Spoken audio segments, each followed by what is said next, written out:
একদিন Jalaluddin Rumi একটা বনভূমির মাছ দিয়ে যাওয়ার সময় একটা বড় কালো তিতির পাখি ধরে ফেলেন।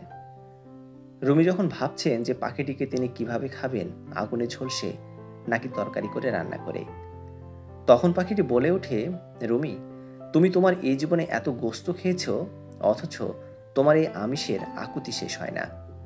তুমি যদি আমাকে মুক্ত করে দাও, আমি তোমাকে 3টে পরামর্শ দেব, যা তোমার জীবনকে সন্তোষ আর শান্তিতে ভরে দেবে। রুমি কিছুটা বিচলিত হয়ে বলেন, আমার হাতে বসেই প্রথম পরামর্শটা দাও। যদি পছন্দ না হয়, সঙ্গে সঙ্গে হত্যা করব তোমাকে। পাখিটি রাজি হয়, বলে, তুমি সবসময় তোমার বন্ধুদের উদ্ভট সব আলোচনায় বিচলিত হয়ে পড়ো। এর চেয়ে তাদেরকে তাদের মতো থাকতে দাও, তাতে তোমার জীবন শ্রেয়তর হবে। রুমি কিছুটা চিন্তা করে নিয়ে ভাবতে থাকেন, পাখিটার কথায় বোধ আছে, সুতরাং দ্বিতীয় পরামর্শ দিতে বলেন। পাখি বলে, তুমি আমায় ছেড়ে দিলে ওই গাছের ডালে বসে দ্বিতীয় পরামর্শটা দেব। রুমি কিংকর্তব্য বিমূঢ় হয়ে পাখিটিকে ছেড়ে দেন, আর পাখিটি কাছে গিয়ে একটি ডালের উপরে বসে। পাখিটা এবার তার দ্বিতীয় পরামর্শের কথা বলে, রুমি, অতীতকে কখনো পাল্টানো যায় না, সুতরাং বর্তমান মুহূর্তটিকে উপভোগ করো আর ভবিষ্যতের জন্য বাঁচো। যাই হোক, তুমি বড় বোকামি করে বসেছ।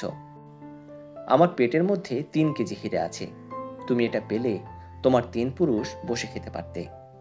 সাংঘাতিক ঘাবড়ে গিয়ে রুমি তিতিরের পেছনে ছুটতে লাগলেন তাকে ধরার জন্য। পাখি তখন জোরে জোরে বলে, রুমি, তুমি দেখছি আমার পরামর্শ একেবারেই শুনলে না। আমার নিজেরই ওজন যেখানে 2 কেজির বেশি নয়, আমার পেটে কি করে 3 কেজি হীরা থাকবে? তুমি দেখছি এখনো উদ্ভট আর বোধহীন কথায় প্রতিক্রিয়া দেখাচ্ছ। দ্বিতীয়ত, আমি এরই মাঝে তোমাকে ছেড়ে গেছি। তোমার জীবনে এখন আমি একটা অতীতের বিষয়।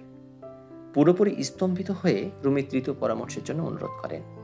তিতির পাখিটি বলে, রুমি শোনো, সবাইকে উপদেশ দিতে যেও না, শুধু তাদের উপদেশ দাও যারা সেটা শুনবে এবং মনে রাখবে। মনে রেখো, কিছু কাপড় এত জীর্ণ হয়ে যায় যা আর কখনোই সেলাই করা যায় না।